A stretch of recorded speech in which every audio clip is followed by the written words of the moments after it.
இது ஒரே ஒரு இது மேட்ச் பண்ண முடியலையேன்னு இல்லை, என்னால் பண்ண முடியும் அப்படிங்கிற நம்பிக்கையோடு தான் நான் டப்பிங்க்கு போயிருந்தேன்.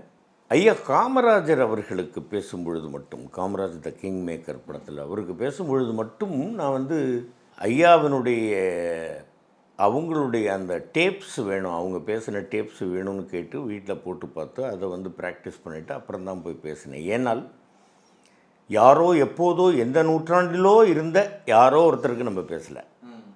ஐயாவினுடைய வாய்ஸ் தெரிஞ்சவங்க நிறைய பேர் இருக்கிறாங்க, அவரோட பழகினவங்களும் இன்னும் இருக்கிறாங்க, ஐயாவை பார்த்தவர்கள் அவர்கள் பேச்சை கேட்டவர்கள் இருக்காங்க. அதில் நானும் ஒருத்தன். ஐயா அவர்கள் ஒரு தடவை வந்து ராயப்பேட்டையில் எங்கள் தெரு முனையில் வந்து பேசினாங்க. அப்போ நான் அவருடைய பேச்சை கேட்டேன், அவருடைய உருவத்தை பார்த்தேன் எப்படி இருக்காங்கன்னு. எங்கள் அப்பாவுக்கு ஐயா அவர்கள் நெருங்கிய ஒரு நண்பர். அப்போ அந்த பேச்சு கேட்டிருந்தது, இப்போ மறுபடியும் அந்த டேப்பில் கேட்டது, இதை வச்சு தான் இது பண்ணலாம். இப்போ இந்த அளவுக்கு இந்த பெரியவருக்கு பண்ண அளவுக்கு அதில் இந்த நடுக்கம்லாம் இருக்கக்கூடாது.